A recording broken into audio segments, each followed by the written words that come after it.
You're standing in a freezing, snowy mountain temple in Yamagata Prefecture. Deep underground, in a hole 3 meters down, sits a tiny, perfectly sealed stone chamber.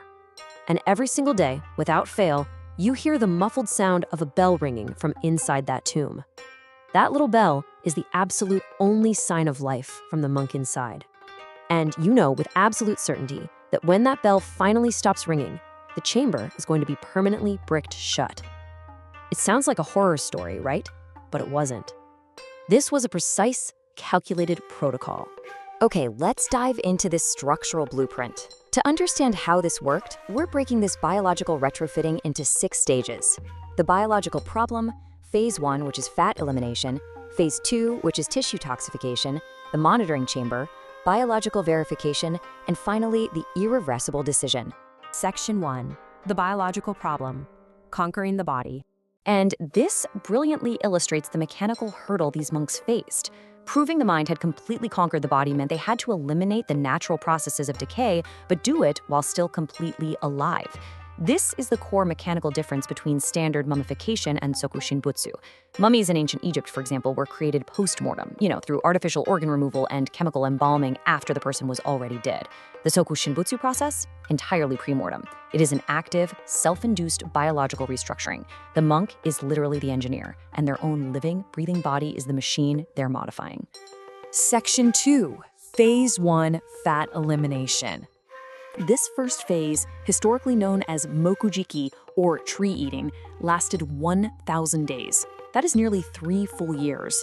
And this wasn't just some simple religious fast to clear the mind.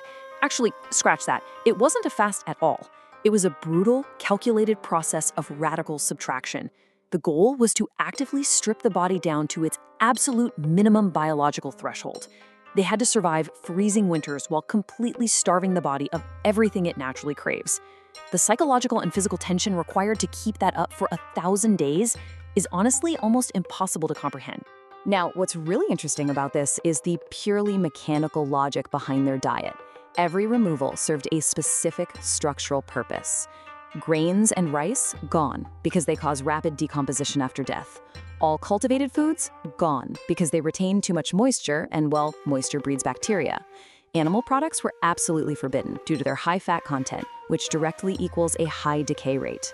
They were intentionally starving the bacteria that would eventually try to consume them. They survived strictly on things like foraged pine needles, tree bark, seeds, and nuts. It really all boils down to this blunt, biological truth. Fat decays. No fat means slower decay. That was the cold, harsh rule governing phase 1. By the end of those 1,000 days, the monk had successfully removed practically all the soft tissue that would later rot. Their body had been fundamentally altered. But the environment inside them was still vulnerable to external pests, which meant this massive engineering process was only half over. Section 3, Phase 2, Tissue Toxification. So, having starved the body of the fuel for decay, the monk now had to push past a biological threshold and protect themselves from bacteria and insects by actively poisoning themselves from the inside out. The mechanism they used for this was urushi tea. Urushi is brewed from the sap of the lacquer tree. And get this is literally the exact same highly toxic substance that traditional Japanese craftsmen used to coat and preserve wooden bowls to make them practically indestructible. The monk was literally drinking a toxic lacquer day after day to coat their own internal tissues. The compounding biological effects of drinking urushi were, as you'd expect, absolutely brutal, but completely intentional. It caused severe vomiting and extreme sweating, and this served a very specific mechanical purpose. It rapidly expelled almost all of the remaining fluids and moisture from the monk's body, which drastically reduced their weight even further. At the exact same time, that toxic lacquer was accumulating in the remaining tissues. The goal here wasn't to die from the poison, no. The goal was to turn their flesh into a completely inhospitable environment. No maggot, no insect, no bacteria would be able to consume this lacquered flesh. Section 4, the monitoring chamber. After roughly 2,000 days of biological preparation, the monk descended into a tiny stone cell 3 meters underground to begin a very strict clinical cause and effect protocol. Step 1, the monk rang a small bell connected to a rope. This was his daily data signal to the surface that the system was still running. Step 2, a small oil lamp in the chamber slowly burned out, which actively reduced the oxygen in the tiny room to further prevent bacterial growth. Step 3, Eventually, the bell stopped ringing. The biological system had shut down. Death had occurred. Step 4. The monks on the surface would wait 3 days just to be absolutely sure. Then they'd pull out the bamboo air tube and completely seal the chamber with stone and mortar. So the crucial point is, it's really easy to romanticize the image of a monk ringing a bell in the dark as some sort of poetic, mystical ritual. But in the context of biological engineering, that bell was not ceremonial. It was a vital piece of telemetry. It was a binary monitoring system. Ring equals system functioning. Silence equals system termination. Section 5, Biological Verification. The system had been built, and now it had to be rigorously tested against the natural laws of decomposition. The chamber remained sealed for roughly 1,000 days. That's 3 years and 3 months. This was the exact calculated window required to see if the biological restructuring had actually worked. Just as they had spent 1,000 days eliminating fat and 1,000 days toxifying their tissues, they waited another 1,000 days to see if the earth had reclaimed the body.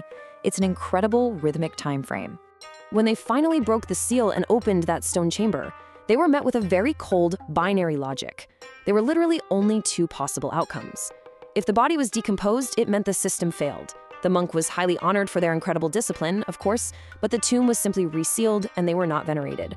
But if the body was perfectly preserved, skin and teeth intact, without any artificial preservatives, the system succeeded. The monk was carefully dressed in ceremonial robes and installed in the temple as a sokushinbutsu, a living Buddha, essentially a perfectly engineered vessel believed to be in a state of eternal meditation. There was just an immense, almost staggering respect you have to have for the objective, scientific burden of proof these monks placed upon themselves. The monk did not ask to be believed. He built a system that would either prove itself or not. They didn't leave it up to faith. They bet their very existence on a biological hypothesis, and they let the undeniable physical results speak for themselves. And remarkably, between the 11th and 19th centuries, we actually have between 16 to 24 verified cases of monks who successfully proved their system worked. Section 6, the irreversible decision. Let's move to and see how this all builds. Because beyond the fascinating mechanics of the diet, the toxic tea, and the chamber, there is a profound human element at play here. Just look at this massive escalating engineering arc. 3 years of dietary restructuring, 3 years of toxic accumulation, 3 years of sealed verification. That is nearly a decade committed to a single, unyielding trajectory.